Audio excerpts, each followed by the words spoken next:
This watershed was everything to First Nations prior to contact. We had all species of salmon. We had sturgeon, we had steelhead, we had all of them in this watershed. We're down to narrow numbers of chum and narrow numbers of coho now. This project is going to help us bring all of that back. So the mission of Resilient Waters is to work with local governments and First Nations especially to bring to life their needs and values on the landscape, especially when it comes to improving their flood infrastructure and reducing their flood risk, while also improving the opportunities for salmon. The Nicomen Slough is a really important offshoot of the Fraser River. It supports tons of salmon coming through this way, and it's one of the only off-channels of the Fraser of this size. So the problem, if we zoom out to the Lower Fraser watershed, we've got all these pieces of flood infrastructure, floodgates, pump stations, and dikes. And Watershed Watch did some studies in 2018 that showed that there was about 150 structures that are blocking 1,500 kilometers of really important salmon habitat. And so this is one of them. So what was here, built in the 1950s, which is pretty common for the whole Lower Fraser watershed, is that it's a top-mounted floodgate.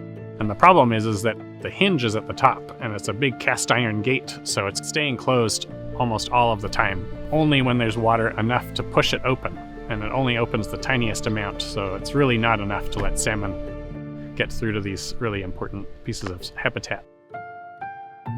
And so this new one comes at it from a totally different perspective. It's open almost all the time, and it only closes when there is a flood risk, so it's really coming at it from the totally opposite perspective, optimizing salmon's ability to get into these habitats, and then only closing when there's flood risk.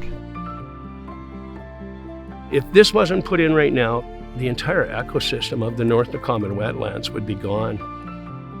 It's the first of a much greater project that sees connections through all systems connecting together to allow fish to exist in a way that's more natural to them. I grew up just over there. Used to fish in this pond here in the Joe's Lake when I was a kid and fish coho and cutthroat all throughout this area. Between agriculture, construction, it's really decimated a lot of the smaller waters. And this is certainly a great start in this particular watershed into seeing these things rebuilt and come back again. We can't overestimate the value of these projects and what they're going to mean long term. There's simply no other way of getting around it, that this is what's important for salmon in the area. Projects like this that bring back crucial salmon habitat are so important because salmon are so crucial to our West Coast life, especially for First Nations people, where it's the center of ceremony and culture and food security. This ribbon cutting ceremony is just monumentous. Such a great example of everybody coming together, and you can see the excitement of all the people that have showed up today to be part of this event. There's so much interest in making these kinds of projects happen.